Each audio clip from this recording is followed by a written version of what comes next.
एकादश लगा कर तो देखो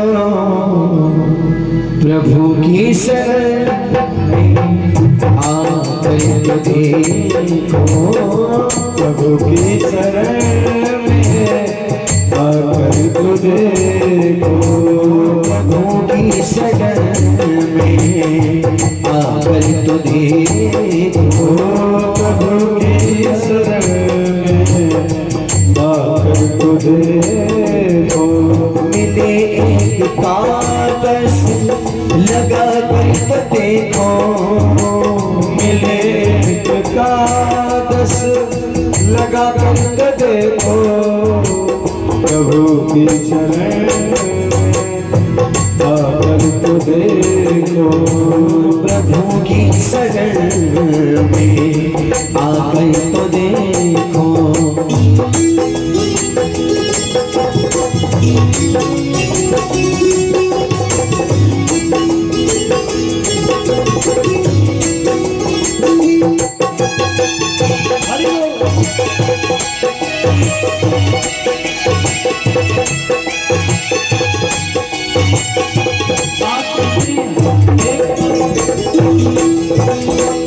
यहाँ से सभी का झुकता है आकर जहाँ से सभी का झुकता है आकर वो जहाँ से सभी का झुकता है आकर जहाँ से सभी का झुकता है आकर उसी दर पे सर को झुका कर तो देखो उसी दर पे सर को झुका कर तो देखो प्रभु एकादश मिले एकादश लगा कर तो देखो मिले एकादश लगा कर तो देखो प्रभु की शरण में आकर तो देखो आकर तो देखो हरि बोल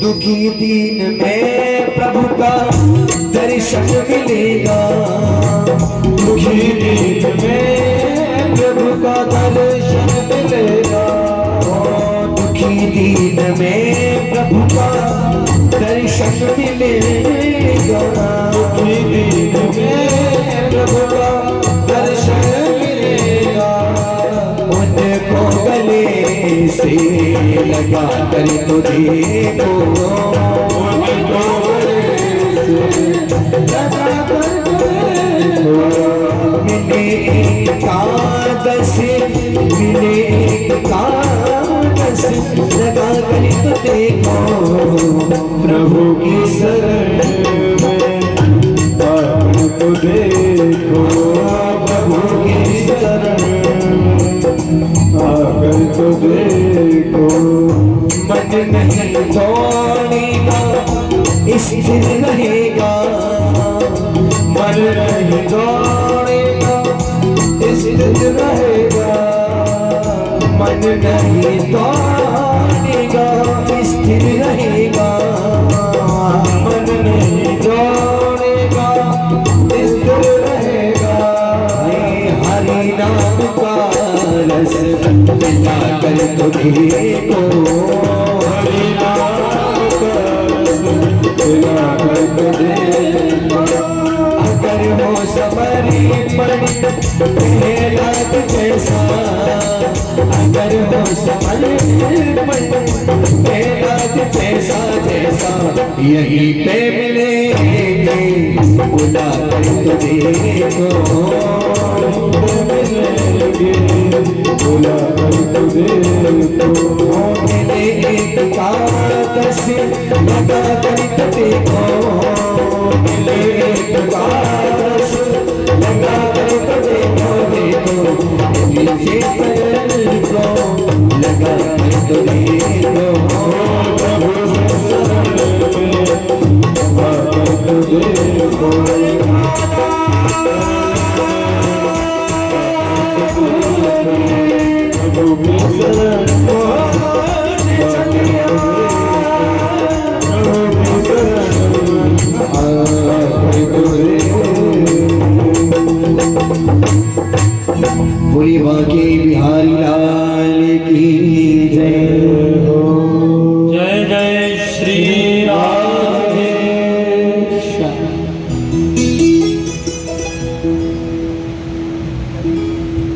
भगवान अपने पुत्रों के साथ बड़े आनंद से अपने घर पर निवास करते हैं।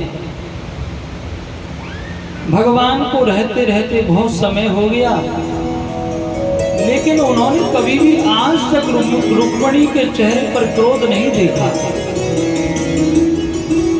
जो कोई मिलता है, रुक्मिणी महारानी बहुत अच्छी,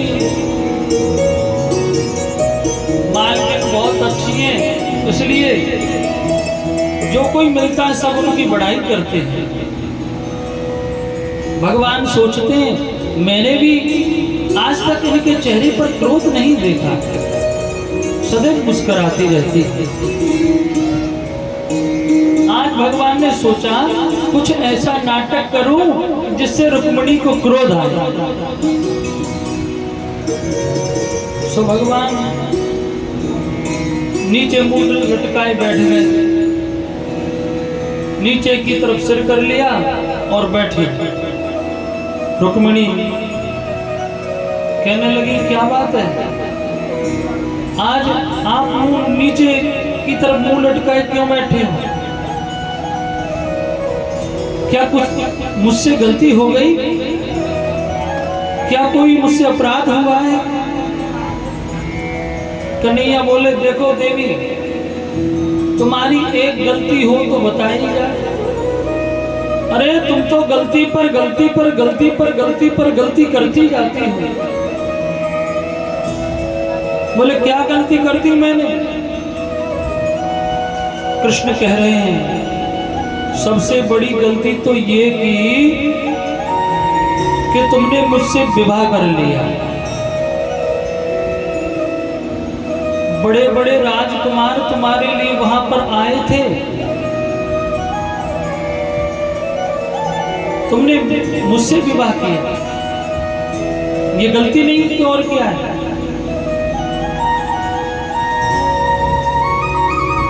तुम कहोगी किस लिए विवाह किया कि तुम वीर थे। अरे काय का वीर? सभी राजाओं के भय से मैं समुद्र की शरण में पड़ा, डर के मारे। भगवान चेहरे की तरफ देखते हैं लेकिन क्रोध नहीं आया। बोले कुछ काम नहीं कर रहा है मामला। भगवान कहते हैं देखो शायद तुम ये कहोगी इसलिए विवाह किया मैंने कि तुम देवकी नंदन हो। अरे जिसकी माँ का पता नहीं, बाप का पता नहीं, कोई कहता है यशोदा का है, कोई कहता है देवकी का है, कोई वसुदेव का, कोई नंद बाबा का, ये भी कंफर्म नहीं। ऐसे व्यक्ति के साथ में तुमने विवाह किया है। चेहरे की तरफ देखा तो वो हो अभी भी क्रोध नहीं आया। कहने लगे शायद तुमने मेरी बड़ाई सुनी होगी। ये जो महात्मा लोग हैं ना, मेरी बड़ाई करते फिरते कि भगवान बहुत कृपालु है, रघुपति राघव राजा राम और पतित पावन सीताराम। देखो देवी, इन महात्माओं पे और कोई काम धंधो तो हथुना बस चाहिए, मेरे काम की दुहाई। जहाज बजाते फिरते भगवान देख रहे हैं अभी भी क्रोध नहीं आया। तो भगवान अब की बार क्या बोल रहे हैं? देखो रुक्मिणी,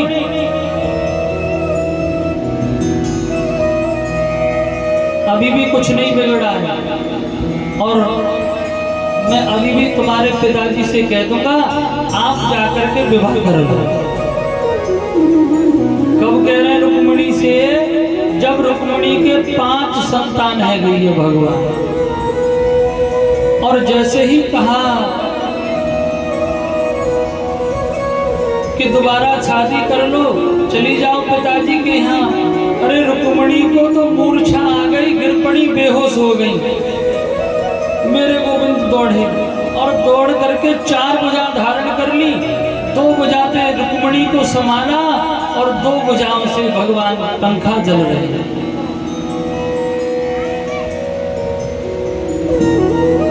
भगवान कहने लगे मुझे क्या पता था, अरे मैं तो यही समझ रहा था कि शायद ये जो है बुरा मान जाएंगे, क्रोध आएगा, लेकिन इनको तो मूर्छा आ गई। जैसे ही होश आया, रुक्मिणी हाथ जोड़कर खड़ी हो गई, कहने लगी भगवान आपसे मैं एक पल जुदा नहीं हो सकती।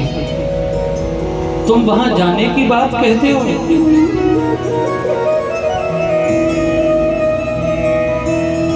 आपने जो कुछ कहा है अब तक बिल्कुल सब कुछ सही कहा है। तुमने कहा था मेरा तुम्हारा मेल कहाँ है, मैं कहती हूँ कहा तुम्हें प्रकृति से आबद्ध नारी और कहा आप प्रकृति से परे परमात्मा। प्रकृति और परमात्मा का भी कहीं मेल हुआ करता है।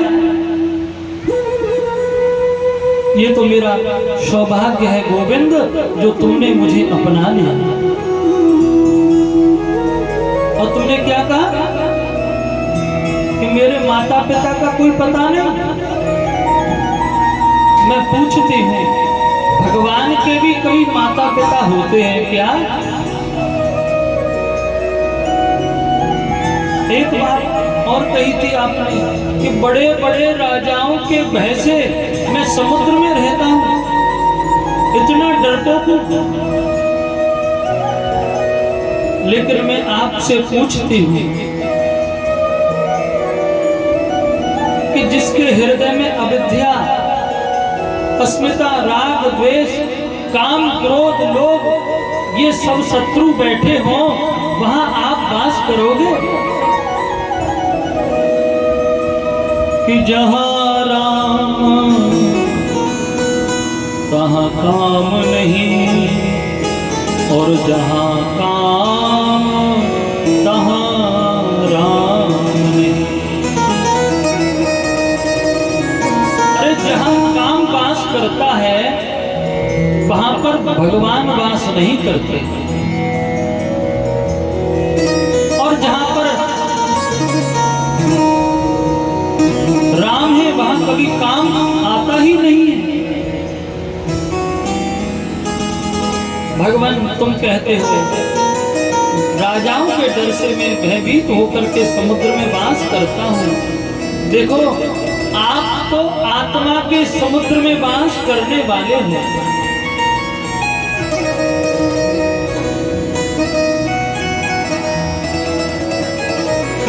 नंद लला तुम हो तेलनी, कि गले कट जाते करो रन के। देखो वो तो बलिया तुम लाला या लली होते तो न जाने कितने लोगों की जान जाती। और आपने कहा कि जो भिखमंगे माँ बाबा जो हैं मेरा कीर्तन करते रहते, लेकिन मैं कहती हूँ गोपाल सच्चे धनवान तो यही हैं कि कबीरा सब जग निर्धना, धनवंता नहीं कोई, धनवंता सोई जानिए जाको राम नाम धन हो। जिसके पास राम नाम का धन है वही तो सबसे बड़ा धनवान है। पायो जी मैंने राम रतन धन पायो, पायो जी मैंने राम रतन धन पायो, पायो जी मैंने राम रतन धन पायो, पायो पायो जी मैंने राम रतन धन पायो, पायो जी मैंने राम रतन धन पायो। वस्तु अमोलिक दी मेरे सतगुरु वस्तु अमोलिक, दी मेरे सतगुरु कृपा करे अपनायो। पायो जी मैंने राम रतन धन पायो, पायो जी मैंने राम रतन धन पायो।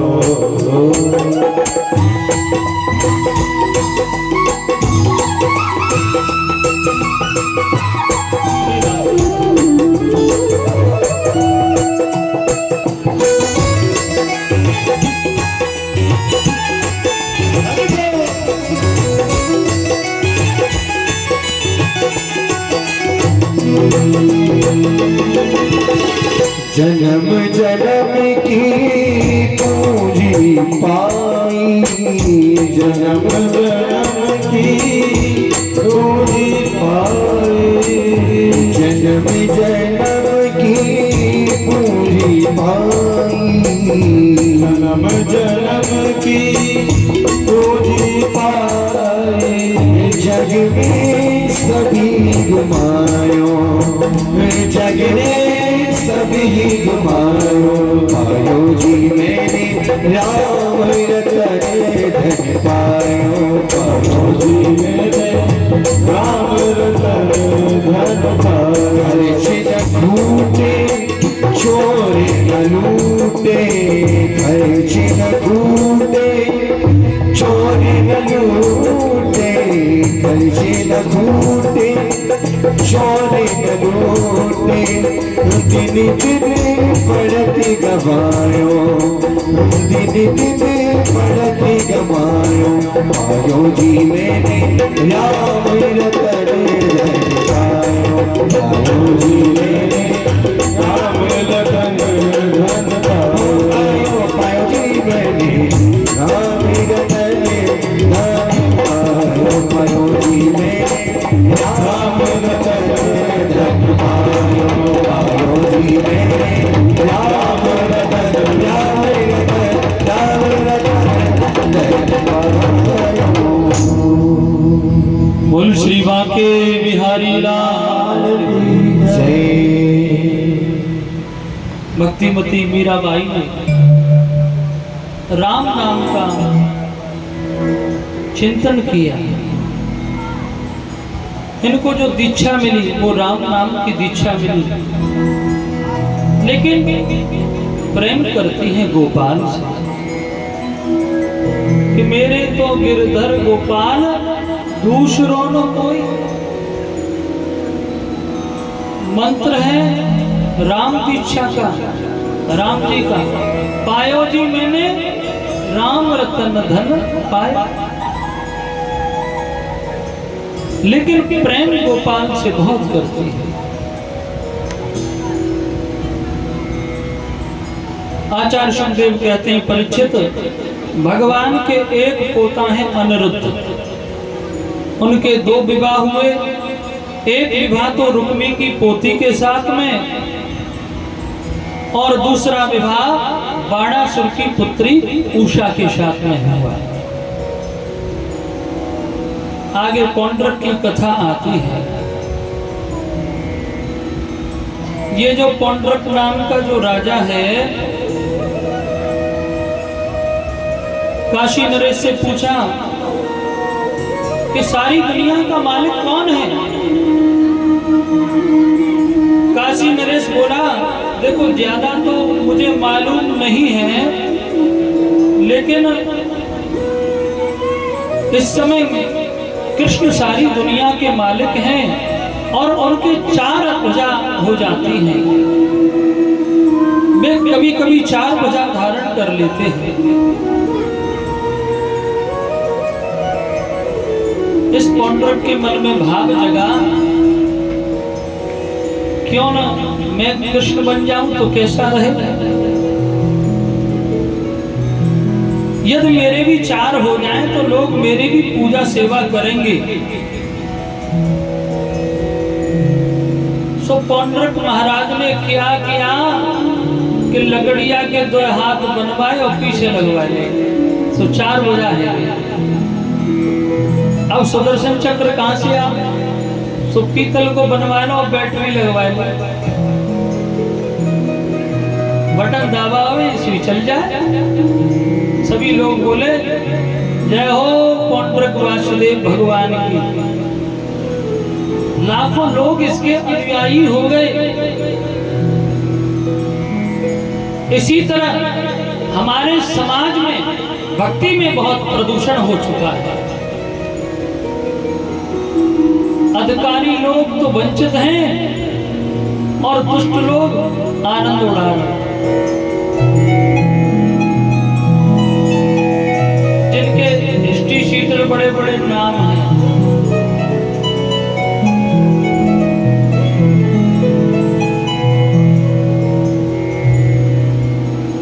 आज पौंड्रक ने देखा कि सारी दुनिया मेरी अनुयायी होती जा रही है, इसलिए कृष्ण को पत्र लिख दिया कि तुम अपने आप को भगवान कहलवाना छोड़ दो।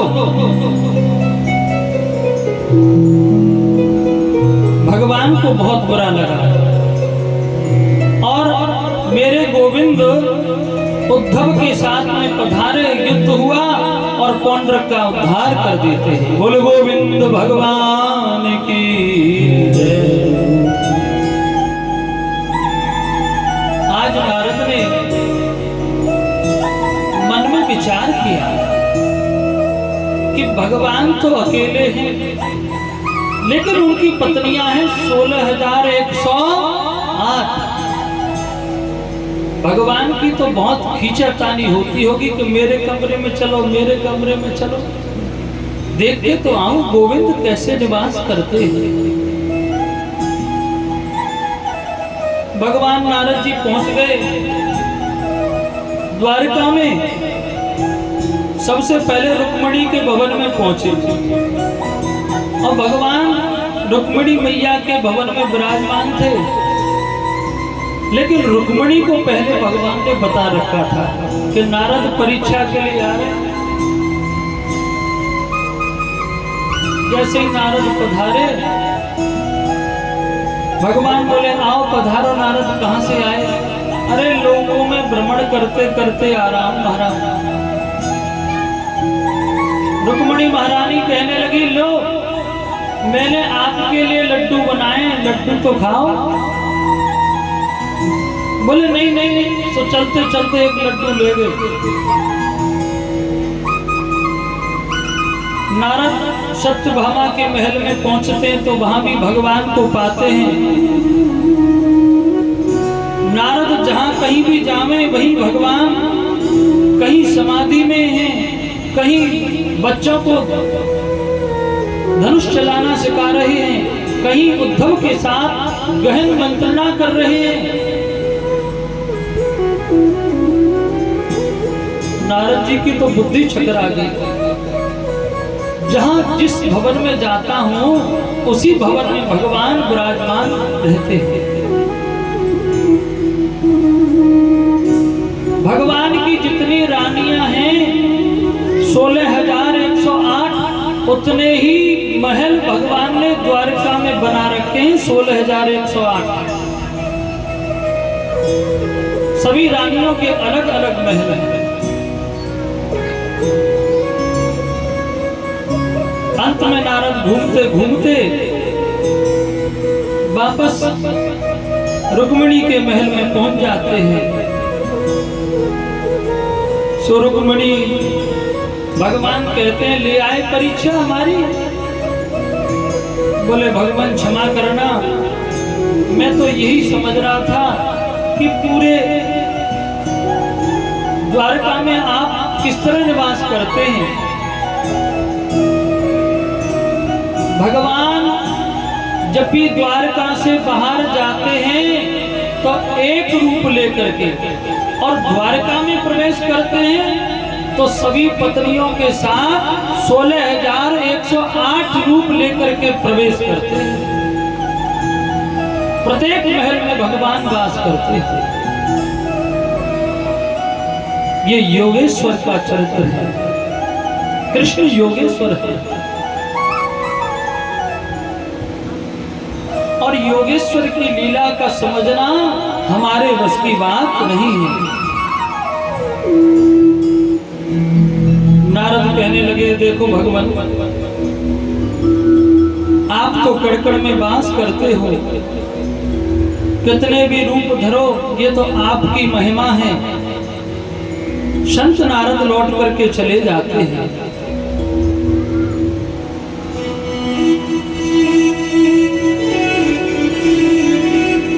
नारद जी ने कहा भगवान से, चलते चलते भगवान, पांडवों ने नई राजधानी बनाई है जिसका नाम है इंद्रप्रस्थ।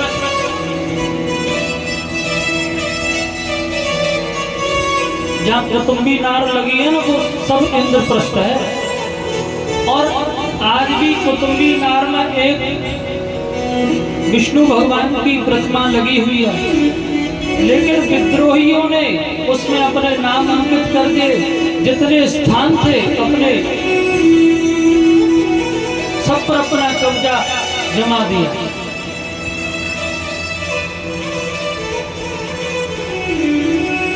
जितने तीर्थ स्थल थे सबको नष्ट कर दिया। अरे हम लोग अब नहीं संभलेंगे तो कब संभलेंगे? जितने तीर्थ स्थल हैं उनको नष्ट किया जा रहा है और सबको जड़ से पूरी संस्कृति का नाश करने पर लोग तुले हुए हैं।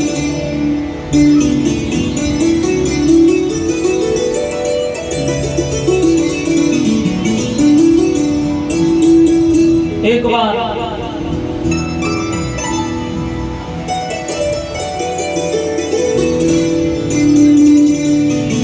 ये वज्रनाभ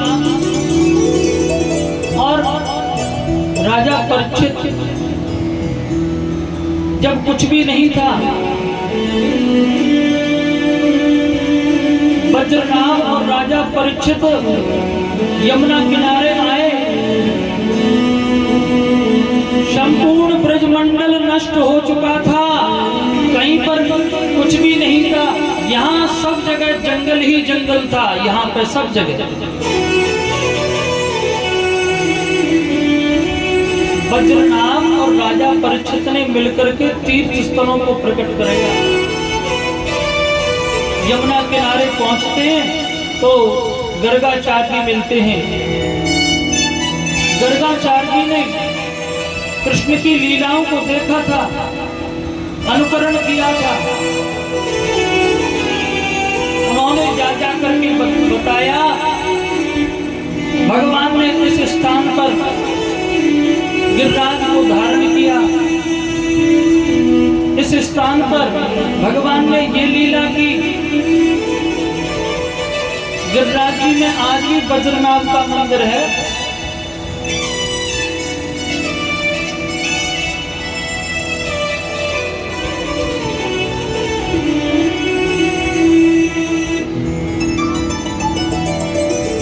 ये सभी तीर्थ स्थल खोजे गए हैं।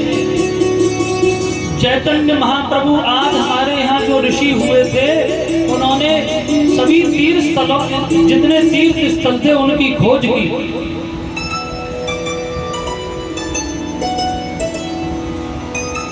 भोजन थाली जहाँ है 84 कोस परिक्रमा में, वहां पर भगवान ने कृष्ण ब्राह्मण पत्नियों द्वारा भोजन किए थे।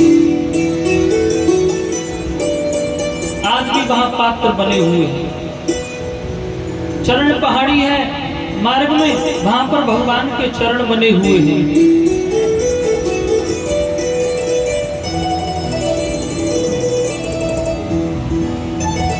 बोलो श्री बांके बिहारी लाल की जय। चाहे सृष्टि को जिस प्रभु ने, वही ये सृष्टि चला रहे। जो पेड़ हमने बोया था पहले, उसी का फल हम अब खा रहे हैं। रचा है सृष्टि को जिस प्रभु ने, वही ये सृष्टि चला रहे हैं। रचा है सृष्टि को जिस प्रभु ने वही सृष्टि कराए। वो जो पेड़ हमने लगाया था पहले, जो पेड़ हमने लगाया पहले, उसी का फल हम अब पा रहे हैं। रचाए सृष्टि को जिस प्रभु ने वही सृष्टि कराए।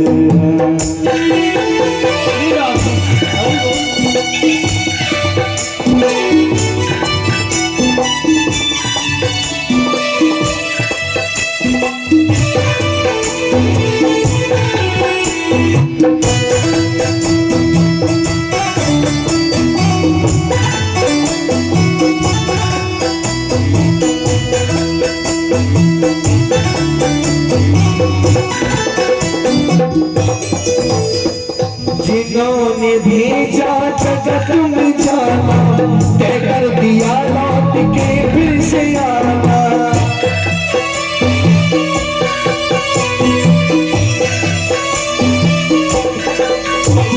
जिन्होंने भेजा जगत में आना, तय कर लिया लौट के फिर से आना। जो बेचने वाले हैं यहाँ पे, जो बेचने वाले हैं यहाँ पे, वही तो वापस बुला रहे हैं। रचाए सृष्टि को जिस प्रभु ने वही सृष्टि चला रहे हैं। रचाए सृष्टि को जिस प्रभु ने वही सृष्टि चला रहे हैं। बोलो बाल कृष्ण लाल की जय। आज नारद जी भगवान के पास आते हैं कि पांडव लोग यज्ञ करना चाहते हैं और आप वहां पर पधारो। भगवान ने कहा, पांडवों ने कहा है तो ऐसा है, मैं जरूर आऊंगा।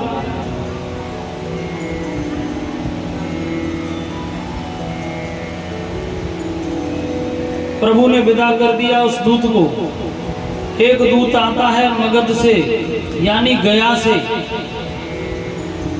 और वह दूत कहता है कि महाराज जरासंध ने 20,000 राजाओं को बंदी बना रखा है नरबलि देने के लिए, और उन राजाओं ने मुझे आपके पास भेजा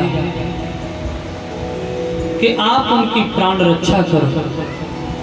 प्रभु ने उस दूत से कहा, तुम जाओ राजाओं को सांत्वना देना, मैं उनकी रिहाई की पूर्ण चेष्टा करूंगा। अब भगवान मन में विचार करने लगे, कुछ ऐसा नाटक किया जाए जिससे उनकी रिहाई हो जाए और जरासंध का उद्धार हो। तो भगवान ने भीम, अर्जुन को और स्वयं तीनों जने पंडित बनकर के पहुंच गए जरासंध के पास। जरासंध कहने लगा, अरे भाई आप कौन हो? ब्राह्मण देव, कहां से पधारे हो? बोले हम तो हिमालय से तपस्या करके चले आ रहे हैं। भगवान कहने लगे, बड़े उच्च कोटि के ब्राह्मण हो महाराज, कैसे पधारे? कहिए क्या हुआ, क्या चाहिए आपको? और मैं आपसे एक बात और कहता हूं। बोले क्या? कि देखो मेरी ब्राह्मणों के प्रति बड़ी श्रद्धा है। बोले क्यों? अरे 17वीं बार मैंने 17वीं बार मैंने हार गया था, 18वीं बार मैंने ब्राह्मणों को पूजा पाठ में बिठाया कि मैं मथुरा पर विजय प्राप्त कर लूं। उस दिन से मेरे मन में बहुत श्रद्धा है, और कृष्ण रण छोड़ करके भाग गया था,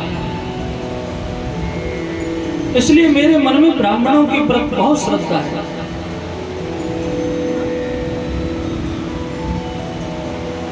भगवान मन में बड़े प्रसन्न हो रहे हैं, बड़ा बरस रहा है ब्राह्मणों पर, चिंता मत कर।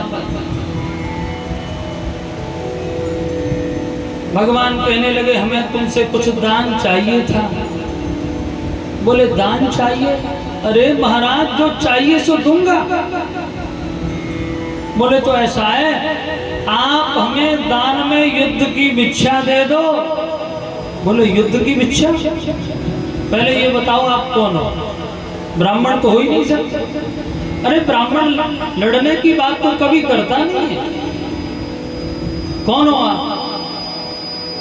मेरे कन्हैया कहने लगे ये जो पतले से हैं ना, इनका नाम अर्जुन है, और मेरी बगल में मोटे तगड़े लंबे जो दिखाई दे रहे हैं ना, जय भीम दादा। और मैं स्वयं, बोले तुम्हारा पुराना शत्रु कृष्ण। अब जैसे ही कहा कृष्ण, जरासंध कहने लगा अरे देखो तुम तो रण छोड़ करके भाग गए थे, तुमसे तो लड़ना व्यर्थ है, तुम तो कायर हो, कायर। और अर्जुन बहुत छोटा है, पतला दुबला सा, इसलिए दुर्योधन जो पहलवान सा है मेरी टक्कर का, इसलिए मैं दुर्योधन ये जो है भीम से जो है युद्ध करूंगा। युद्धों न देहि राजेंद्र बंदसो यद मन्यसे युद्धार्थनो वयं प्राप्ता राजन्यापन कांचन। देखो द्वंद्व युद्ध करेंगे वो भी भीम से।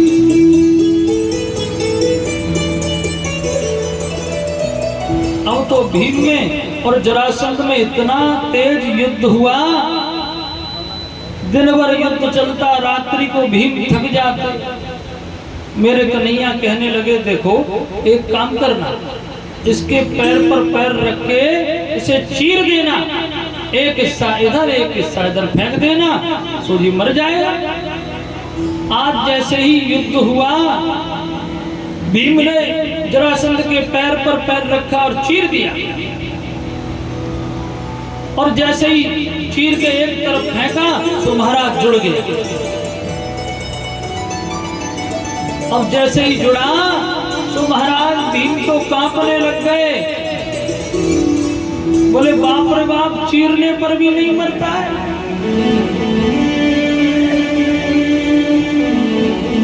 गोविंद के पास आते इसको मारने के लिए तो हमारी बस की शक्ति नहीं है।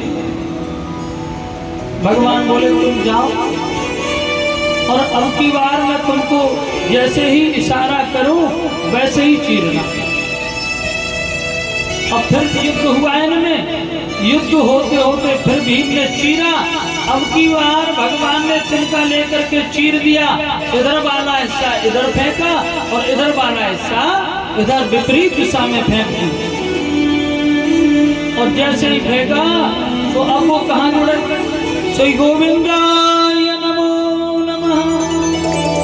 भगवान जरासंध का उद्धार कर देते हैं और उन सभी 20,000 जो राजा थे उन सभी की रिहाई कर देते हैं।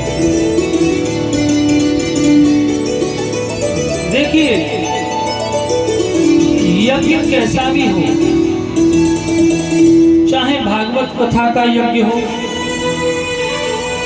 चाहे जो लोग विवाह संस्कार करते कन्या का, वो भी यज्ञ बोला जाता है। जब भी यज्ञ हो तो हमें अपने सुविधा के अनुसार तन मन धन से उस यज्ञ में सेवा करनी चाहिए। यज्ञ में सेवा करने से पुण्य की प्राप्ति होती है। भगवान हस्तिनापुर पधार गए और यज्ञ चल रहा है। भगवान बोले यज्ञ को कराना एक के बस की तो बात है नहीं, इसलिए सबको काम सौंपा जाए। बोले दान देने का जो काम है वो दुर्योधन को दिया जाए और कर्ण को। बोले क्यों? अरे महाराज वो तो शत्रु है, सब खजाने को लुटवा देगा, वैसे ही हमसे चलता। भगवान कहने लगे देखो दुर्योधन और कर्ण के हाथ में ऐसी रेखा है, जितना भी दान देंगे तुम्हारे खजाने में ऑटोमेटिक दूना हो जाएगा।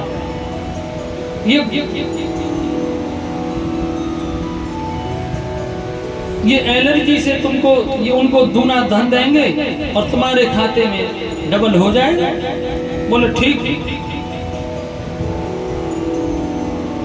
और कहा है कि दान किए धन घटे नहीं, ज्यों सरता का नहीं, और पंछी के जल पिबत से घटे न सरता। गंगा जी बह रही है, एक लोटा ले लो, चाहे बाल्टी निकाल लो, चाहे ट्रक के ट्रक निकाल दो, लेकिन गंगा पर कोई फर्क नहीं पड़ता। इसी तरह जो लोग बहन भांजी कथा विवाह संस्कार जहां कहीं भी दान करते हैं, वह दान उनको भगवान 1000 गुना करके वापस भी कर देते हैं।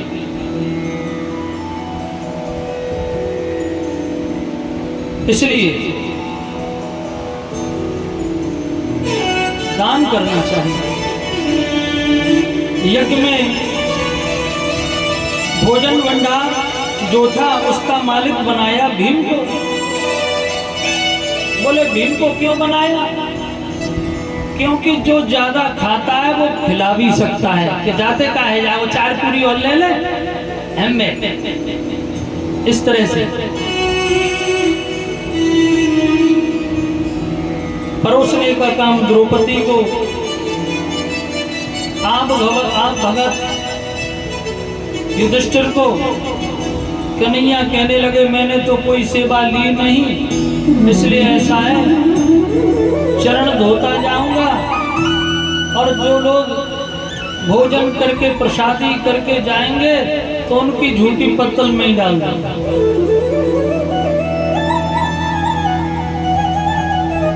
जो लोग हम प्रसाद पा करके जाते हैं तो समझ लो अपने पुण्य को वहां पर छोड़ करके जाते हैं, वहां पुण्य को छोड़ के जाओ, अपने हाथों से डाल के जाओ।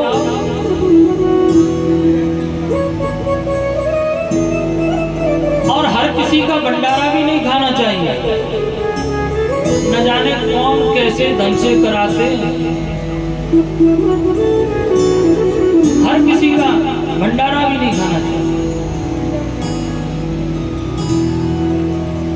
गिरिराज जी में तमाम भंडारे होंगे, न जाने कैसे कैसे धंधे लूट लाए होंगे, डकैती डाल लाए होंगे और भंडारों करवाए वो का है, लूट लाए और भंडारा करा दिया।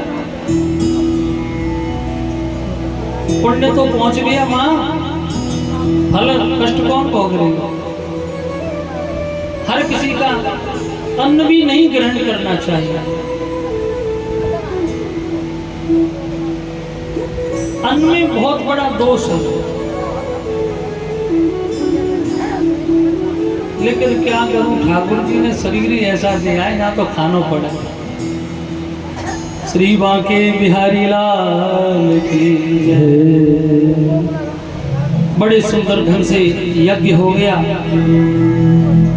और उसी जब यज्ञ चल रहा था तो उसी यज्ञ में आया था दुर्योधन। तो दुर्योधन जैसे ही आए तो क्या हुआ कि पांडव की जो नगरी थी ऐसी सुंदर बनी हुई सजी हुई थी कि स्थल में जल दिखाई देता और जल में स्थल दिखाई देता। और दुर्योधन जैसे ही आए बोले ना तो सुनगो है, तो गुजरने लगे, सो मारा धड़ाम से पानी में गिर गए। ऊपर से देख रही कौन? द्रौपदी। कहने लगी अरे अंधे का तो अंधा ही होता है बस। और खिलखिल खिलखिल करके हंस गई। कहने लगी यही जो शब्द हैं महाभारत के बीज बन गए। बोले मैं जो है बदला लेकर के मारूंगा द्रौपदी। चिढ़ गया उसी दिन। लेकिन पांडव लोग भगवान के चरण रूपी नौका का आश्रय लेकर के पार हो गए। और जो लोग भगवान के चरणों का, नाम का, स्मरण का सहारा लेते हैं वे संसार सागर से पार हो जाते हैं। बोल बांके बिहारी लाल की जय। जहाँ ले चलोगे वहीं मैं चलूँगा, जहाँ ले चलोगे वहीं मैं चलूँगा, जहाँ ले चलोगे वहीं मैं चलूँगा, जहाँ ले चलोगे वहीं मैं चलूँगा, जहाँ ले चलोगे वहीं मैं चलूँगा। हो जहाँ हाथ रखोगे, हो जहाँ हाथ रखोगे वहीं मैं रहूँगा, जहाँ ले चलोगे वहीं मैं चलूँगा, जहाँ ले चलोगे वहीं मैं चलूँगा। अरे वो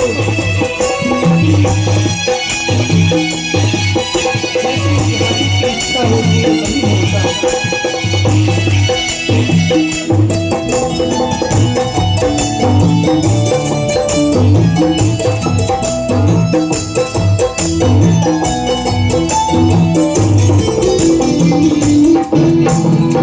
ये जीवन समर्पित चरण में तुम्हारे, तुम्ही मेरे सरे बस, तुम्ही प्राण प्यारे।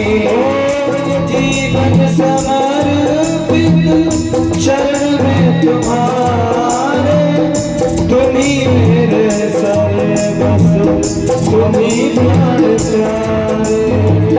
तुम्हें छोड़ करके नाथ, तुम्हें छोड़ करके नाथ किससे कहूँगा, जहाँ ले चलोगे वहीं मैं चलूँगा, जहाँ ले चलोगे वहीं मैं चलूँगा।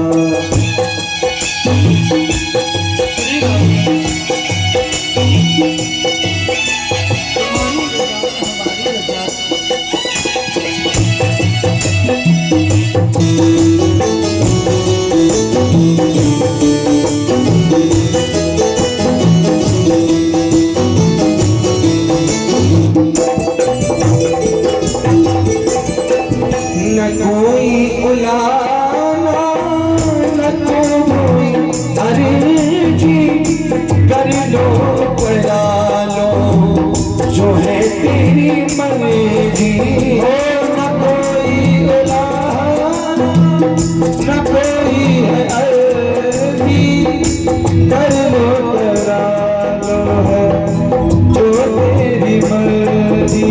हो कहना भी होगा, वो कहना भी होगा तो तुमसे कहूँगा, जहाँ ले चलोगे वहीं मैं चलूँगा, जहाँ ले चलोगे वहीं मैं चलूँगा।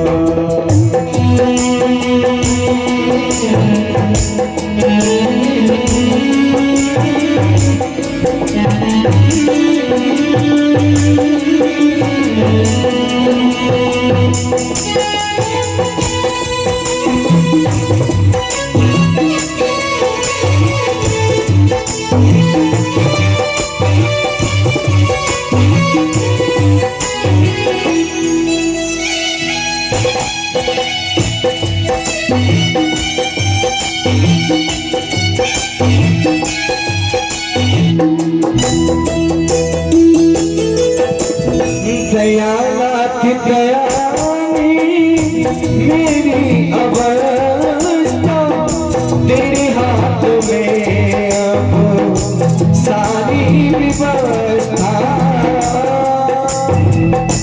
दयारात दानी मेरी अवस्था तेरे ही हाथों में, तेरी व्यवस्था।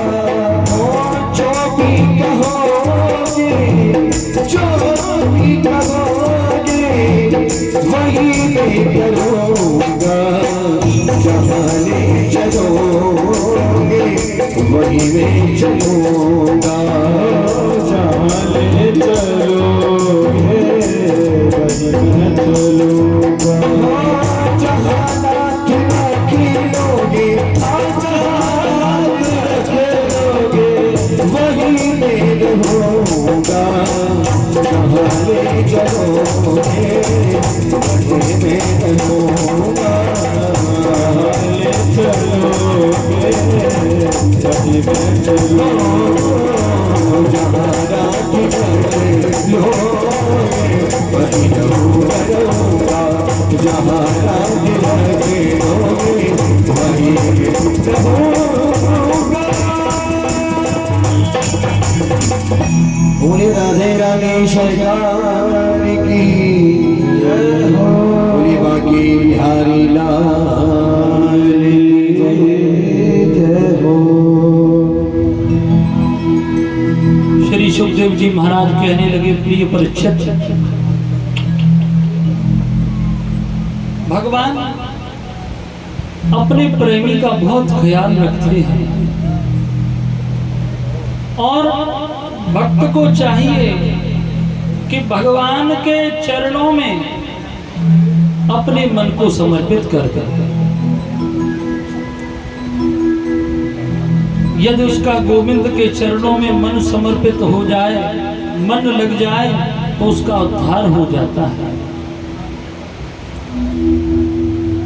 कि कृष्णस्यासीद सखा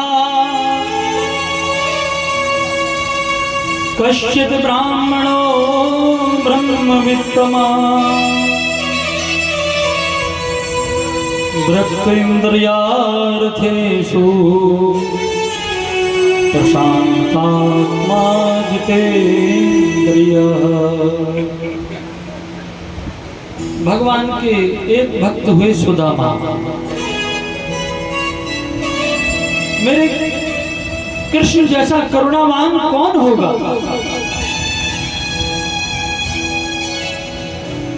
कोई नहीं हो सकता।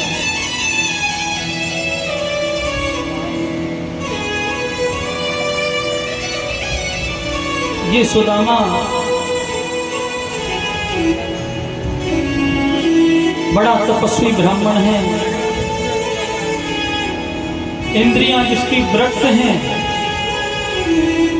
कृष्ण स्यासीद सका कश्चित् ब्राह्मणो ब्रह्मवित्तमा।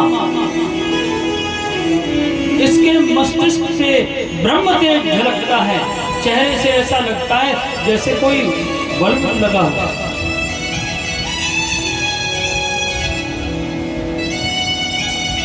ब्राह्मण के अंदर ब्राह्मणत्व तो है, तो उसके अंदर तपस्या का बल है।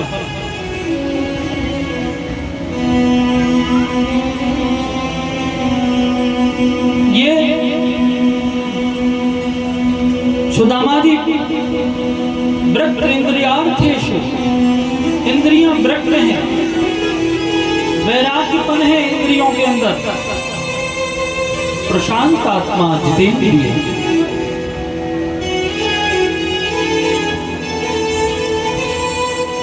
और एकदम शांत स्वभाव है, जो मिल जाए उसी से संतुष्ट रहते हैं। मन पर काबू रखते हैं, इंद्रियों को बस में रखते हैं।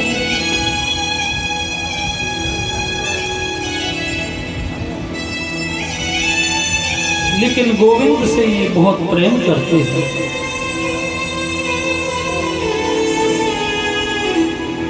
किन्हीं विद्वानों ने कविता में लिखा हुआ है कि औरन को धन चाहिए बावरी,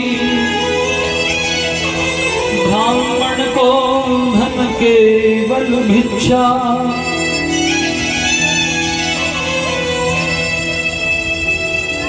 कविता के लोगों ने लिखा है कि ब्राह्मण का धन केवल भिक्षा, लेकिन भागवत कहती है, भागवत में जो लिखा है कि ब्राह्मण यदि मांगता है तो उसकी ब्राह्मणता नष्ट हो जाती है, ब्राह्मण तो नष्ट हो जाता है। इसलिए ब्राह्मण को कभी नहीं मांगना चाहिए। ब्राह्मण को दान लेने का अधिकार है, दान देने का अधिकार है, किसी अन्य को दान लेने का अधिकार नहीं बताया। जो भी दान होता है, जहां जैसे जिस माध्यम से, सिर्फ उस पर ब्राह्मण का ही अधिकार हुआ करता है। कहते हैं लोग दान और पुण्य, दान पुण्य में जमीन आसमान के फर्क है।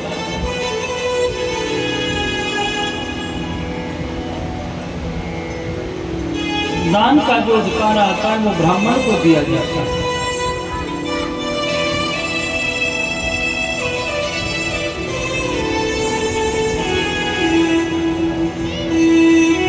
सुखदेव जी ने इन सुदामा जी के घर में भयंकर गरीबी है, लेकिन कभी कुछ किसी से मांगते नहीं है। जो भी कथा वार्ता में सत्संग में आ जाता है, उसी से अपने घर का पालन पोषण करते हैं, भगवान का भोग लगाते हैं।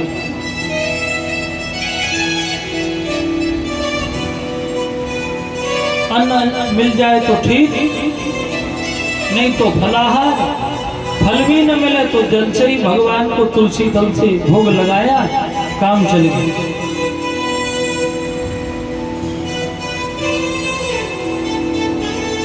किसान लोग खेत काट कर चले जाते हैं, तो वहां जाते हैं, अन्न को बीन करके लाते हैं, अन्न को, और उस अन्न को बीन कर साफ करके अपने घर का पालन पोषण करते हैं।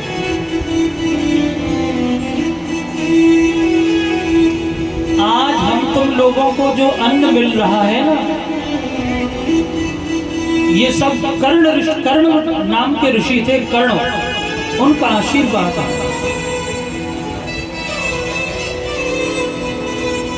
जाते शिष्यों से कहते, हमारे यहाँ अन्न का दुर्भिक्ष है, अन्न नहीं मिल पाता था, लोग बहुत मोटे मोटे अन्न खाते, बेजर में क्या उस समय बताता। लेकिन ये कर्ण नाम के जो ऋषि थे, जाते अन्न के दानों को बीन करके लाते और उनका प्रैक्टिकल करते और रख देते, उसी से आश्रम का भी चलाते। उन ऋषि का नाम ही कर्ण ऋषि पड़ गया। कर्ण, कर्ण नहीं, कर्ण।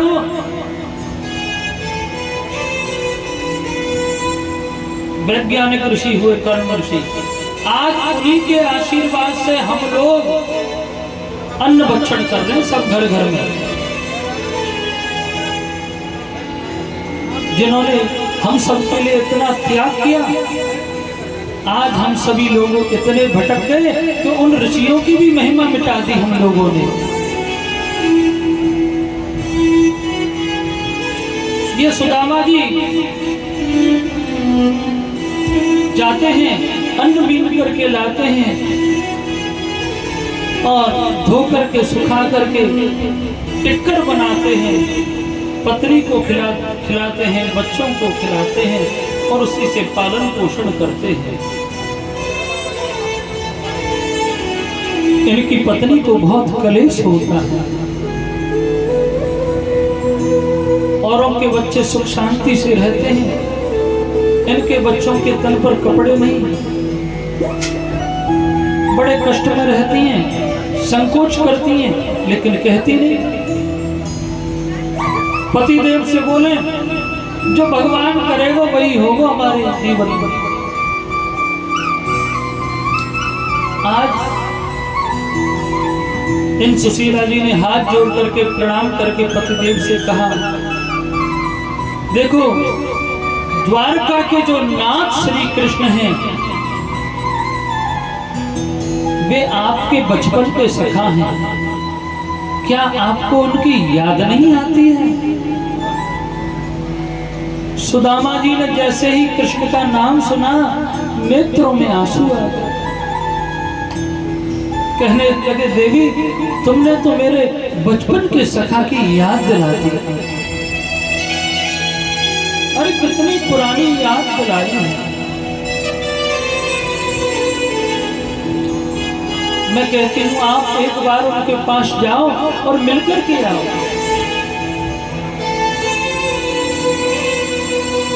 यदि आप जाओगे और वे खुश हो गए तो हमको बहुत सा धन दे देंगे। सुदामा कहने लगे, धन की इच्छा से तुम कृष्ण से मिलने के लिए भेजोगी तो मैं बिल्कुल नहीं जाऊंगा।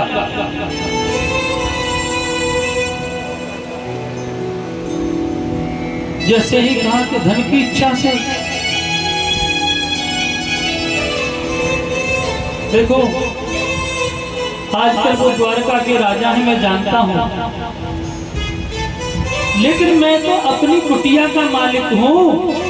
अपनी झोपड़ी में जो मिलता है उसी से संतुष्ट रहता हूं, बस मुझे दूसरे से क्या मतलब।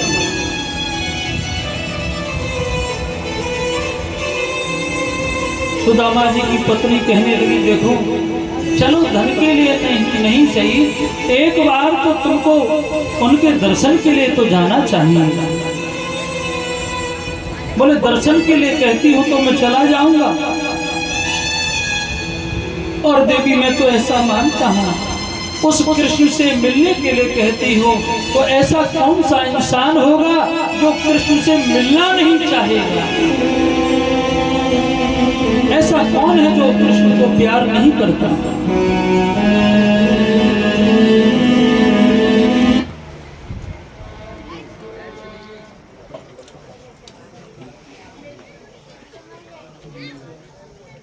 क्या बिजली बारे जी संस्थान आवत है ऐसी का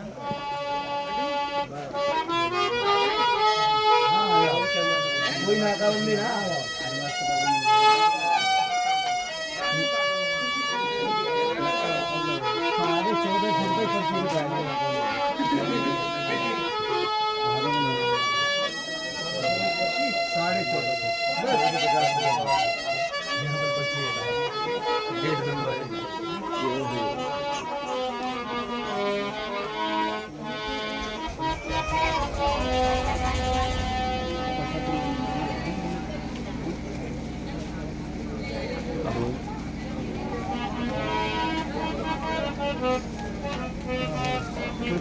महाराज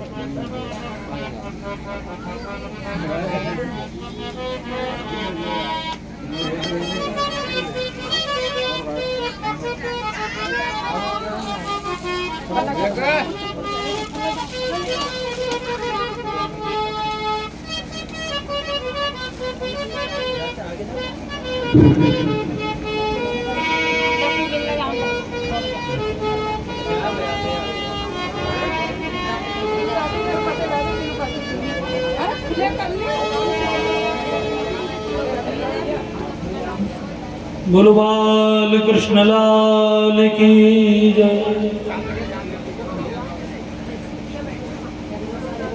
बोलो द्वारकाधीश की जय।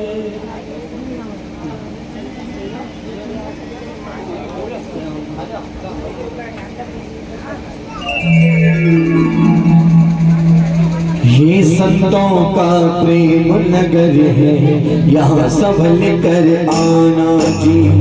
ये संतों का प्रेम नगर है, यहाँ संभल कर आना जी। ये संतों का प्रेम नगर है, यहाँ संभल कर आना जी। ये प्यासों का प्रेम नगर है, यहाँ संभल कर आना जी। ये प्यासों का प्रेम नगर है, यहाँ संभल कर आना जी। जो भी आए वो हो जाए, जो भी आए वो हो जाए, यहाँ किसी का दीवाना जी। ये प्यासों का प्रेम नगर है यहाँ संभल कर आना जी।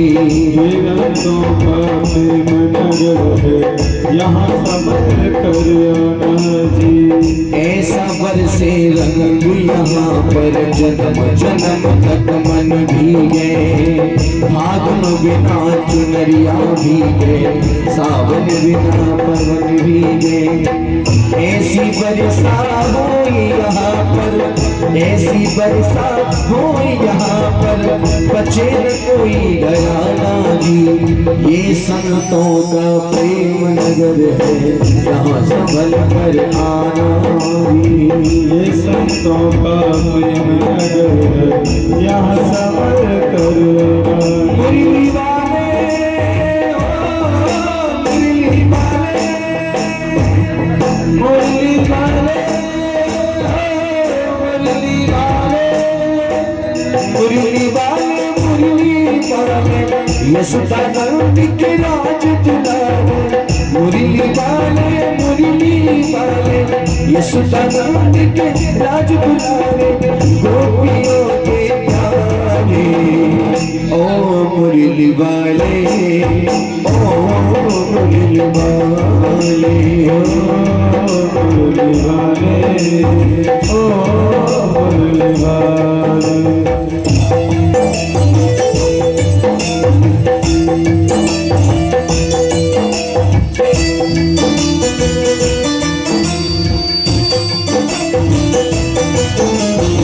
यहाँ न झगड़ा जात पात का और न झगड़ा मजहब का, यहाँ यहाँ झगड़ा जात पात का और झगड़ा मजहब का। एक सभी की प्यास यहाँ पर, एक सभी का है प्याला। एक सभी की प्यास यहाँ पर, एक सभी का है प्याला। यहाँ प्रभु से मिलना हो तो, यहाँ प्रभु से मिलना हो तो, यहाँ प्रभु से मिलना हो तो पर्दे सभी हटाना जी। ये संतों का प्रेम नगर है यहाँ संभल कर जाना जी। ये प्यासों का प्रेम नगर है यहाँ संभल कर आना जी।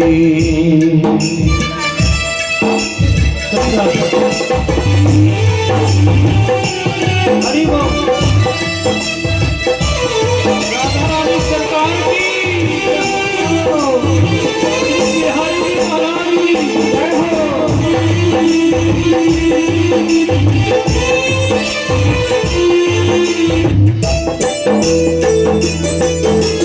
यहाँ द्वैत की सुई चुभती भले बतासा पानी में। यहाँ द्वैत की सोई न चुभती ताज पहन कर संत घूमते सतगुरु की राजधानी में। ताज पहन कर संत घूमते सतगुरु की राजधानी में। यहाँ नाम में नदियाँ डूबे, यहाँ नाम में नदियाँ डूबे, हाँ यहाँ नाम में नदियाँ डूबे, सागर दीप समाना जी। ये संतों का प्रेम नगर है यहाँ संभल कर आना जी। ये प्यासों का प्रेम नगर है यहाँ संभल कर आना जी। मेरा दिल तुझ पे कुर्बान, मुरलिया वाले गए। मेरा दिल तुझ पे कुर्बान, मुरलिया वाले गए।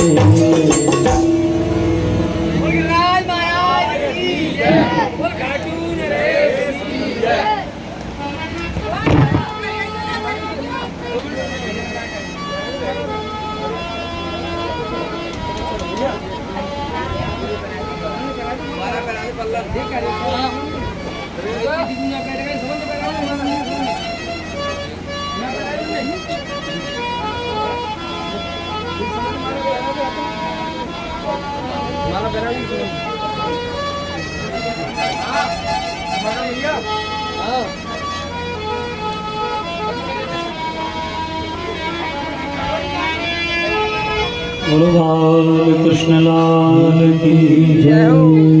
द्वारकाधीश की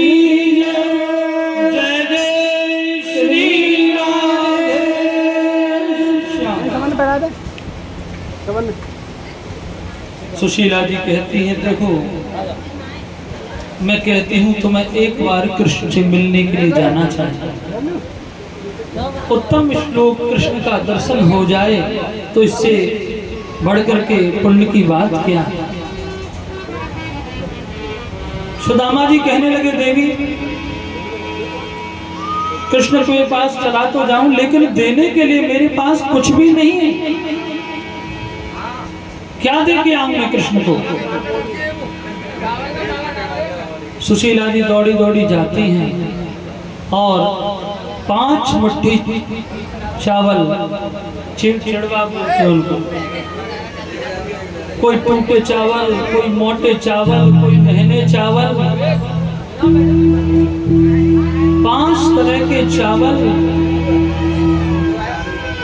और 5 वस्त्र कपड़ा जो साबुत नहीं है, ऐसे कपड़े में बांध करके देती।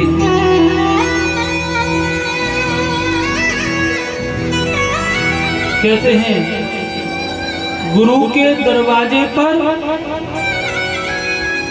और मित्र के यहाँ खाली हाथ नहीं जाना चाहिए। कुछ न कुछ भेंट सामग्री जरूर लेकर के जाओ। कहीं पर भी जाओ, कभी भी जाओ, कुछ न कुछ लेकर के जाओ। लेकिन मित्र के यहाँ जा रहे हैं, कुछ तो होना चाहिए। तो उन्होंने चावल बांध दिए।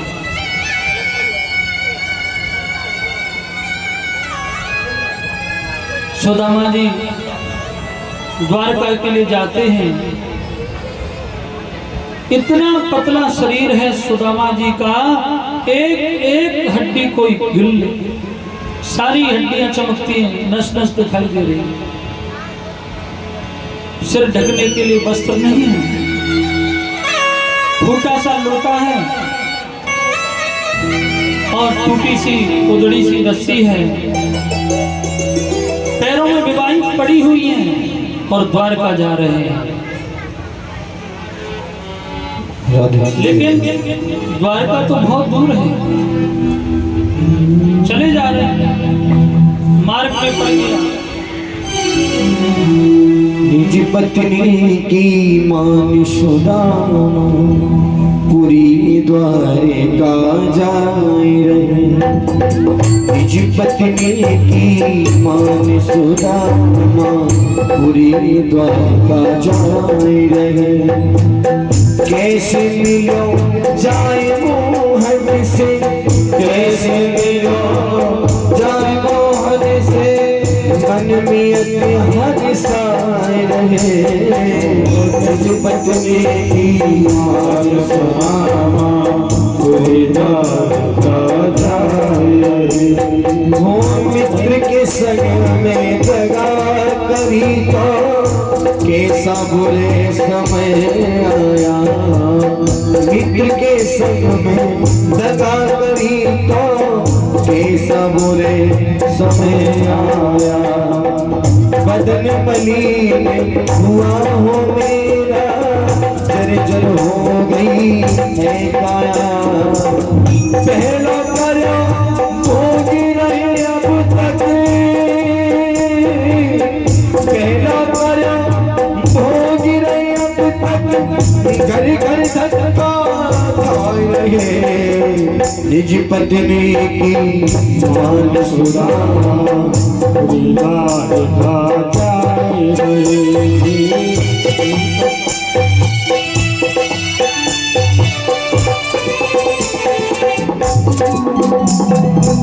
बात करूं काना से कैसे, हो तो द्वारका को राजा।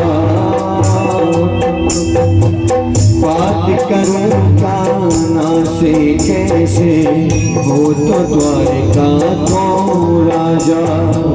बात करूं कान्हा से कैसे, हो तो द्वारका का राजा।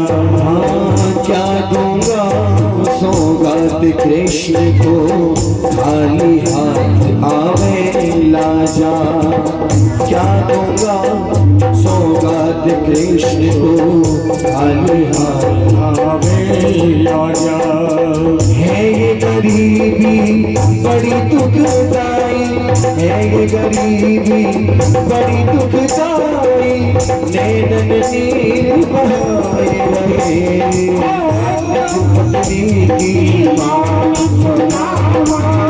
निज पत्नी की मान सुदामा पूरी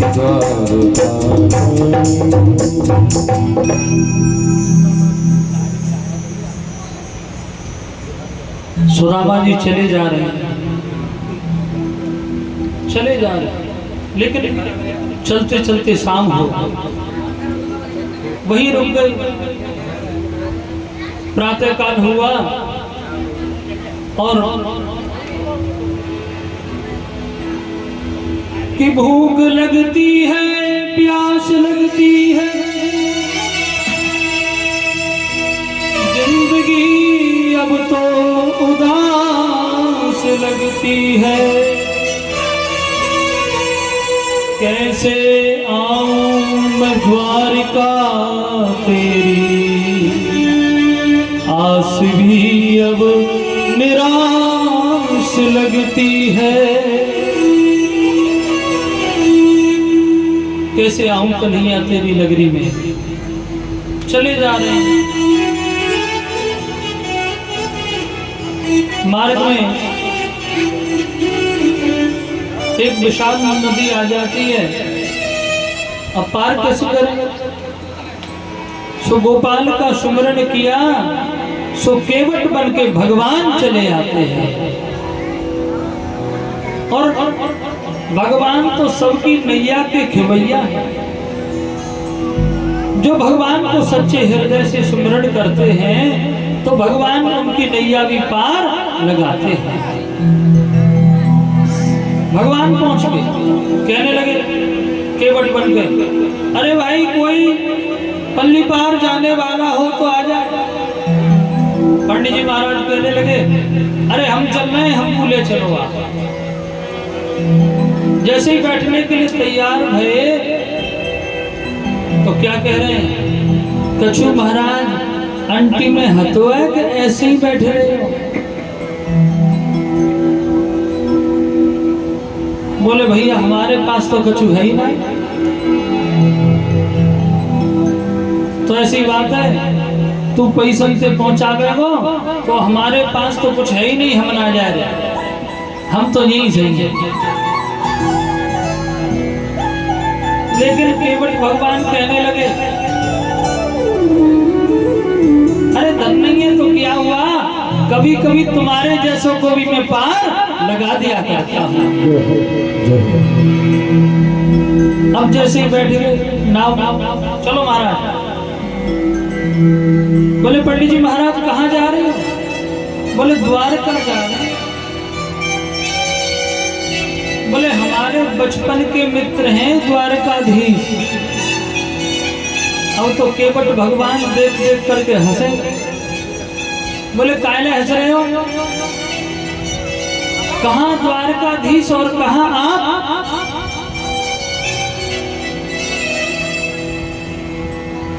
सुदामा जी कहने लगे तेने तो सदा नाव ही चलाई है ना, तो तू तो ऐसी ही दीदी रखेगा। देख मेरा कृष्ण कभी फटे कपड़े नहीं देखता, वो तो सुंदर मन देखता है, भाव देखता है, ये कैसा व्यक्ति है। पहुंच गए पल्ली पार। केवट से कहा कितनी दूर है द्वारका? बोले अभी तो तुम्हारे शरीर को देख करके ऐसा लग रहा है 6 महीना लगेंगे तुमको द्वारका पहुंचते पहुंचते पंडित जी महाराज। और जैसे ही कहा 6 महीना तो कहने लगे गोपाल तेरी मर्जी है, तुझे बुलाना हो तो बुला ले, हम तो यहीं पर विश्राम करते हैं। रात में आऊंगा ना डर मोहि लागे, रात में आऊंगा ना डर मोहि लागे, दिन में आऊं तो देखे, दिन में आऊं तो देखे सारी नगरी, बड़ी दूर नगरी, दूर नगरी, बड़ी दूर नगरी। कैसे आऊं रे कन्हई, कैसे आऊं रे कन्हई, तेरी गोबर नगरी, बड़ी दूर नगरी, दूर नगरी, बड़ी दूर नगरी। भाई धीरे धीरे चलूं तो काना कमर पूरी लचके, धीरे धीरे चलूं तो काना कमर पूरी लचके, धीरे धीरे चलूं तो काना, धीरे धीरे चलूं तो कमर पूरी लचके, धीरे धीरे चलूं तो कमर पूरी लचके, कमर पूरी लचके गाना, कमर पूरी लचके, कमर पूरी लचके गाना, भाई धीरे धीरे चलूं गाना, कमर पूरी लचके, धीरे धीरे कमर पूरी लचके, धीरे धीरे धीरे धीरे चलूं गाना, कमर पूरी लचके। हाय जल्दी चलूं तो हाय, जल्दी चलूं तो बीते जाए नगरी, बड़ी बड़ी दूर नगरी। मीरा के प्रभु गिरधर नागर, मीरा के प्रभु गिरधर नागर, मीरा के प्रभु गिरधर नागर, मीरा के प्रभु गिरधर नागर। ओ तेरे दरस बिना, तेरे दरस बिन हो गई बबली, बड़ी दूर नगरी, दूर नगरी, बड़ी दूर नगरी।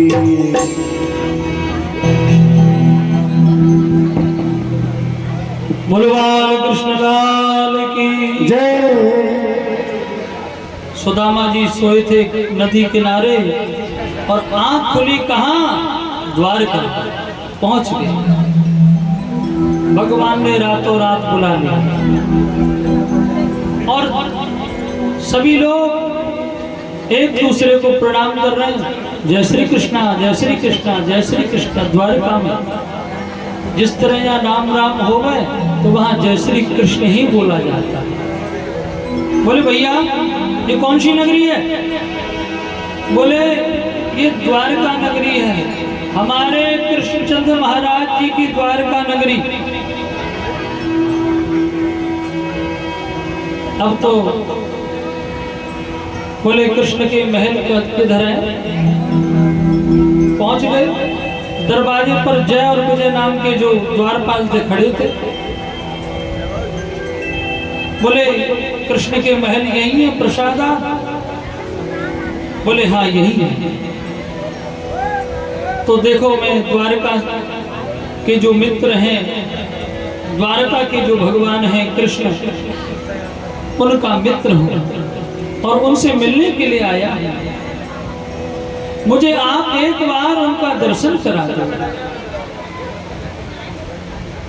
कहने लगे तुम मेरी दशा पर मत जाना, मेरे वस्त्रों पर मत जाना,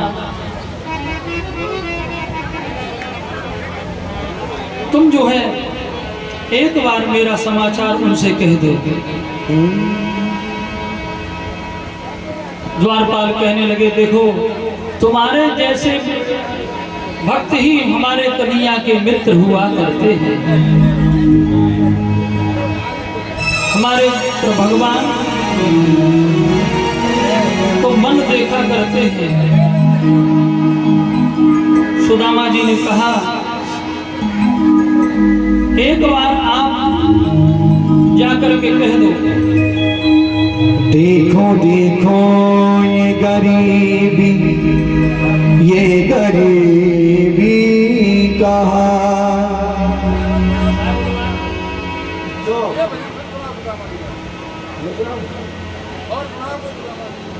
भगवान कृष्ण लाल की जय।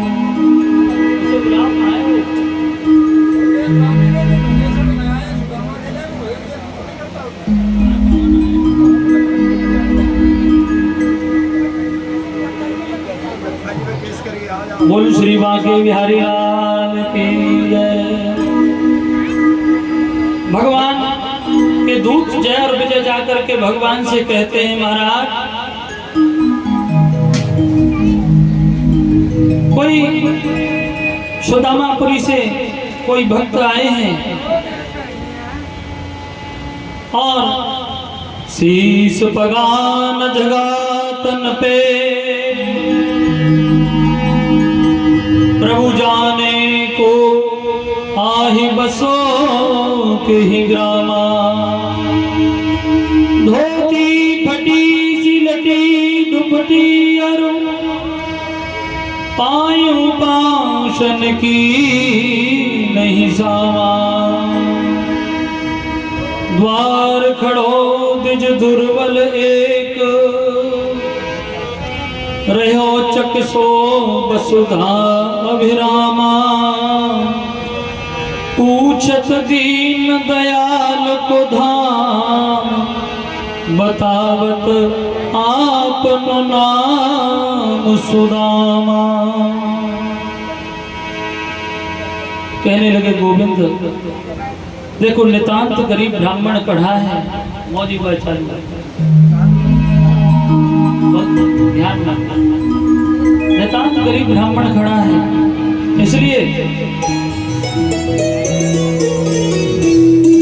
जिसके पैरों में फटी बिबाई है, सिर ढकने के लिए वस्त्र नहीं है, धोती 20 जगह से फट रही है, शरीर दुबला पतला है, एक एक हड्डी दिखाई देती है और टूटा सा लोटा टूटी सी रस्सी है और अपने आप को आपका सखा बचपन का मित्र सुदामा कहता है। जैसे ही द्वारकाधीश ने सुना कि सुदामा आया है, सुदामा आया है, तुरंत सिंहासन से कूद पड़े और दौड़ लगा दी। भगवान भागे चले जा रहे हैं, सुदामा सुदामा सुदामा कैसे चले जा रहे हैं। जाओ भैया बुलाए सुदामा सुदामा कहते हुए भगे जा रहे हैं। अरे भगवान का दुपट्टा गिर गया, खड़ाऊं कहीं गिर गई, चलते चलते पैरों में से निकल गई खड़ाऊं। सभी लोग कह रहे हैं, रानी कह रही है भगवान को क्या हुआ, भागे जा रहे हैं, दौड़े चले जा रहे हैं। महामंत्री उद्धव ने देखा क्या हुआ, भगवान नंगे पैर क्यों जा रहे हैं। अरे न जाने कौन आ गया है द्वार पर। भगवान दौड़े दौड़े जाते हैं और नंगे पैर चले जा रहे हैं। बता मेरे यार सुदारे भाई घड़े दिना में आया। बता मेरे यार सुदारे भाई घड़े दिना में आया। मेरे यार सुदारे भाई घड़े दिना में आया। बता मेरे यार सुदारे भाई घड़े दिना में आया। मेरे यार सुदारे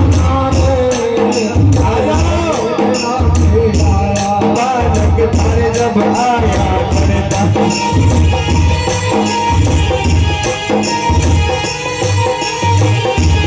बालक थारे जब आया करता रोज खेत में जाया करता बालक।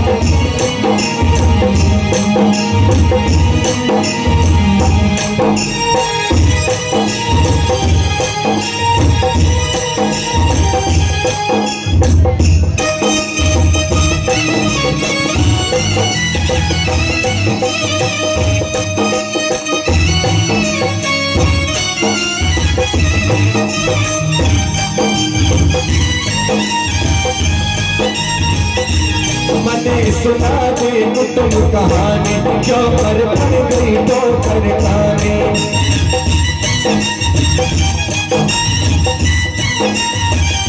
मेरो यार सुदामा भाई घड़े दिना में आया।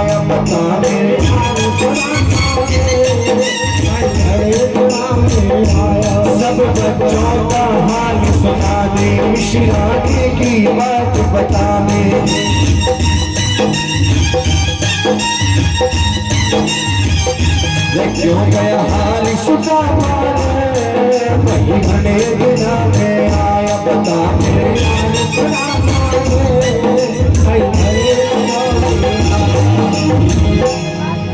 गोविंद ने दौड़ करके सुदामा को गले से लगा लिया, कहा सुदामा सुदामा बहुत दिनों के बाद मिले हो। और गोविंद उन्हें अपने महल में ले आते कि देख सुदामा की दीन दशा, करुणा करके करुणा निधि रोए। और जैसे ही सुदामा को देखा, सूखा हुआ शरीर, वस्त्र फटे हुए हैं,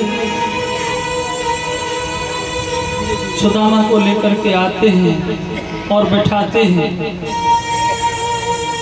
भगवान सुदामा के चरणों में बैठ जाते हैं और उनके चरण पखाड़ते हैं, लेकिन पैरों में सुदामा के कांटे लगे हुए हैं। एक एक करके कांटा निकालते हैं। मेरे लिए तुम यहाँ पैदल चल के आए सुदामा? कि देख सुदामा की दीन दशा, करुणा करके करुणा निधि रोए। पानी बरात को हाथ छियो नहीं, नैनन के जल सो पग धोई। सुदामा को देख देख करके गोविंद के नेत्रों से अश्रुओं की धारा बहने लगी और नेत्रों के आंसुओं से गोपाल ने सुदामा के चरण पखारे। सुदामा जी कहने लगे, लाला तुम जी कहाँ कर रहे हो? अरे मुझको बहुत शर्म आ गया, बहुत संकोच लगे। लाला तुम मुझसे ऐसा मत कर। प्रभु कहने लगे, देखो विप्र प्रसादाद धरणी धरो हम, विप्र प्रसादाद कमला बरो हम, विप्र प्रसादाद अजीजितो हम, विप्र प्रसादाद मम राम नाम। सुदामा जी, आप ब्राह्मणों के आशीर्वाद से मैंने इस धरती को धारण कर रखा है। आपके ही आशीर्वाद से मैंने लक्ष्मी का वर्ण किया और आपके ही आशीर्वाद से संसार में मेरा नाम राम प्रसिद्ध हो। आज आप पधारे, मेरी द्वारका पवित्र हो। भगवान ने चरण धुलाए, वस्त्र से अंग वस्त्र से पहुंचे और चरण धोवन का जो जल था वो आज कन्हैया ने कहा इस जल को पूरी द्वारका में छिड़क दो, जिससे मेरी द्वारका पवित्र बन जाए। जब भी गुरुजन आए, सर्वप्रथम उनके चरणों को धोवे,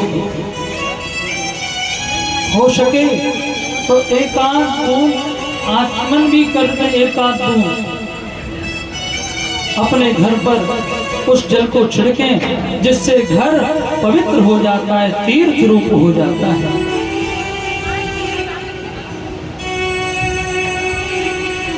भगवान ने कहा, मेरा सुदामा आया है, मेरे सुदामा के लिए 56 प्रकार के भोग बनवाओ।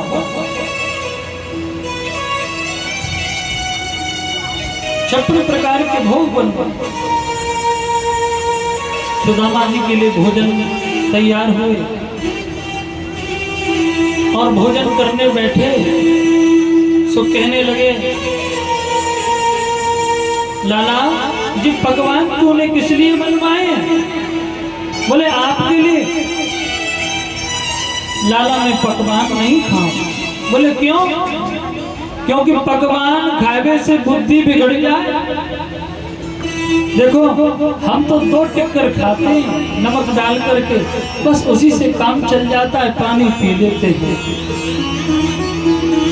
बहुत सात्विक भोजन करते हैं।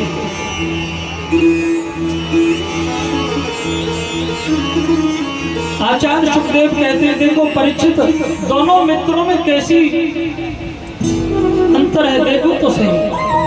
एक मित्र ऐसा है जो द्वारकाधीश है, सोने की खड़ाऊ पहनता है, और एक मित्र ऐसा है जिसकी धोती 20 जगह से फटी हुई है। लेकिन दोनों के विचार कैसे हैं? एक जैसे, विचारों में समानता है। यदि विचारों में भिन्नता हो तो वहां अहंकार प्रवेश हो जाता है। भगवान ओजस से निवृत्त हो गए तो 16,000 जितनी 108 रानियां थी। भगवान बोले ऐसा है, प्रणाम करो इनको। तो आती है बारी बारी से प्रणाम करती हैं। मैं महाराज रुक्मणी प्रणाम करती हूँ। सो सुदामा जी तो बोले चिर सौभाग्यवती रहो, दोनों हाथ उठा के। सत्यभामा प्रणाम करती हूँ, बोले गंड सौभाग्य। इस तरह से करीब 500 पत्नी निकल गई, और सुदामा जी तो दुबले पतले, बार बार ऐसे करें, बार बार। सो बल थक गए। कन्हैया से बोले चोरे लाला एक बात बता। बोले कहो। कि कान में ही कहूँ। सो कान में कहने लगे, जिस सब अपनी है तो पड़ोस की भी आ गई है। भगवान बोले सब अपनी है। बोले कितनी है? बोले 16,108। जैसे ही कहा 16,108। बोले लाला मेरे तो बस की बात हटाए, तू आशीर्वाद दे। वो ऐसा है, तू ही सबके बदले पैर छीले तो ही तू आशीर्वाद मिल जाएगा। तो मेरे गोविंद ने चरण छुए। ये भारत के संत के अंदर सामर्थ्य है कि वो भगवान को भी आशीर्वाद दे सकता है, और भगवान यदि वेद के विरुद्ध होकर के कार्य करे तो भगवान को भी दुत्कार सकता है। ये भारत के संत की प्रधानता है। सुदामा जी कहने लगे,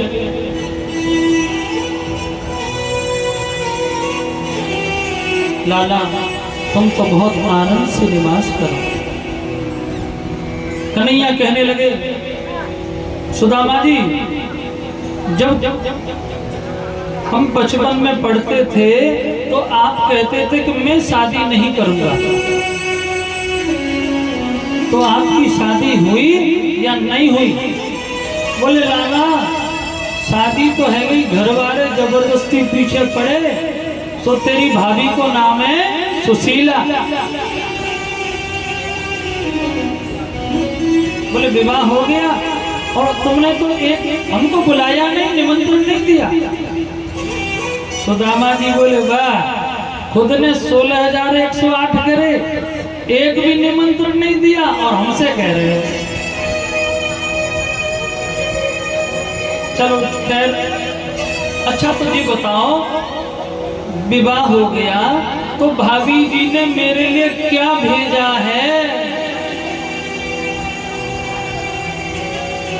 सुदामा जी मन में विचार करते हैं, यदि मैं पोटली निकाल करके दूंगा तो कृष्ण की जो पत्नियां हैं बड़े बड़े राजघराने की, क्या कहेंगी चावल लेकर के आया। बोले लाला क्या बात है, फिर कर लेंगे। कहने लगे सुदामा जी बोले लाला तुझे ध्यान है जब हम गुरुजी के यहाँ पढ़ते थे, लकड़ी लेने जाते थे हवन यज्ञ के लिए? हाँ बिल्कुल ध्यान है। गुरुजी कहते थे कि सुदामा तो सीधा साधा है लेकिन कन्हैया बहुत तेज है। बोले सब कुछ याद है मुझे, लेकिन ये तो बताओ भाभी जी ने मेरे लिए क्या भेजा है। बोले बात मत बदलो, बार बार भी भाभी जी ने क्या भेजा है। तेरी सबके सामने पोल पट्टी खोल लूंगा मैं, समझ लें।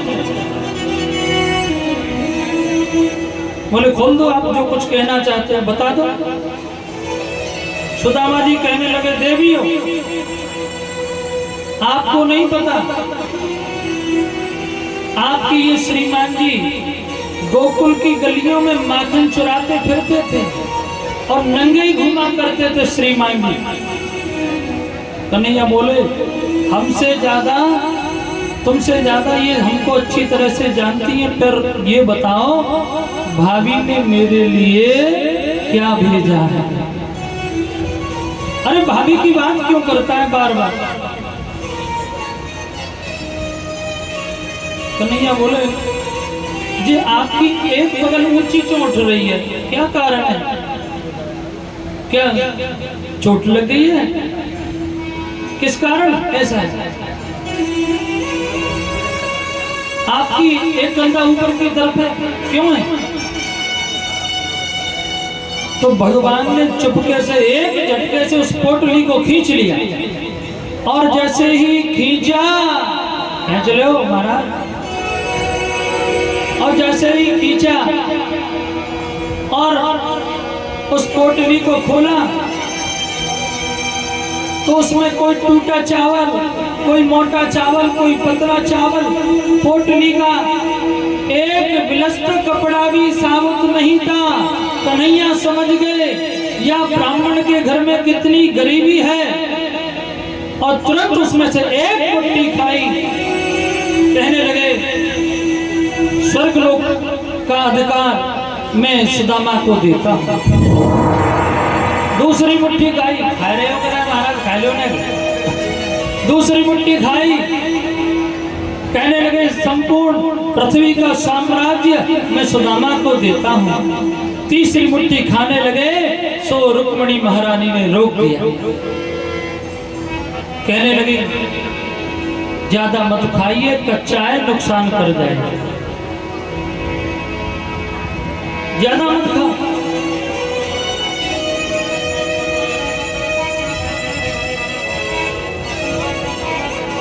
आंखों ही आंखों में रुक्मिणी कह रही है बड़े बरस रहे हो ब्राह्मणों पर। अरे भूल गए क्या उस दिन को आप, वो भी तो ब्राह्मण था। अरे जिसने आपकी छाती पर लात मारी थी, भूल गए उस दिन को, ब्राह्मण।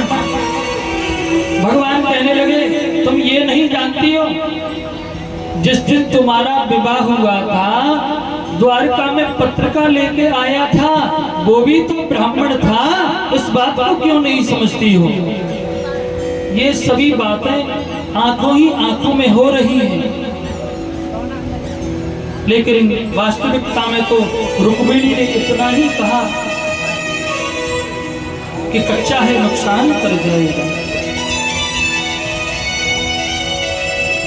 सुदामा जी एक दिन से ज्यादा द्वारका में नहीं रहे, और जैसे फटी धोती में आए और उसी फटी धोती में विदा हो गए, उसी धोती में विदा हो गए। सुदामा जी अपनी जो सुदामा नगरी है उसमें जाते हैं, कहते हैं अरे मेरा तो यहाँ झोंपड़ी थी, अरे महल कहाँ से बन गया। वहां तो दरवान खड़े थे, क्यों जी यहाँ पर मेरी झोंपड़ी थी, ये महल किसका है। बोले सुदामा जी का।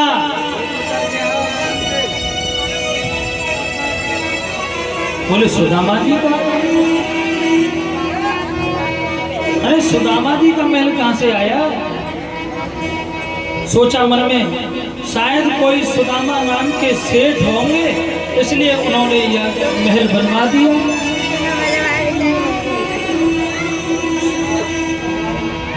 फिर मन में सोचते हैं एक नाम के दो व्यक्ति होते हैं, मैं भी सुदामा हूँ, वो भी सुदामा है, शायद वे सेठ जी होंगे। बोले क्या? दरबारों से पूछते हैं क्या वे आपके सेठ जी हैं सुदामा? वे व्यक्ति सेठ जी हैं?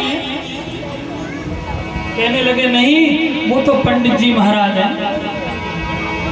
बोले कहाँ हैं? उनसे मुझे मेरी मुलाकात कराओ, उनसे पूछूंगा कि मेरी यहाँ पर झोंपड़ी थी कहाँ पर गई।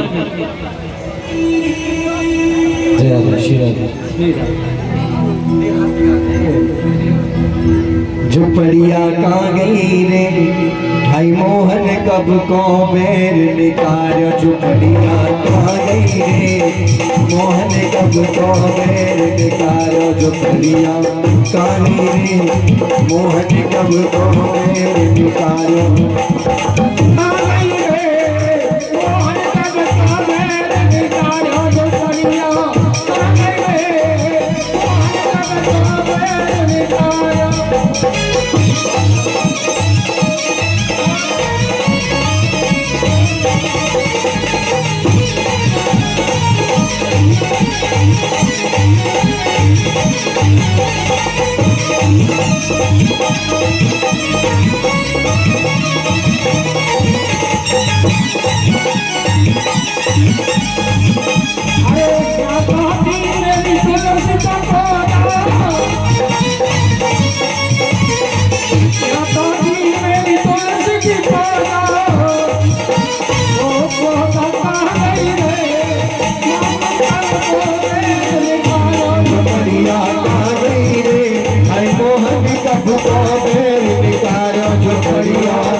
बोलो बाके बिहारी लाल की जय, बोल द्वारकाधीश की जय।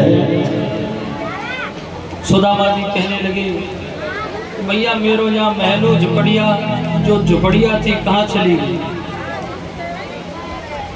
सुदामा जी कहते भैया ऐसा है वो पंडित जी नहीं है तो उनकी पंडितानी तो होंगी, उनसे ही बुला दो। तो जैसे ही पंडितानी के दर्शन किए तो वे तो बहुत मोटी टंगड़ी।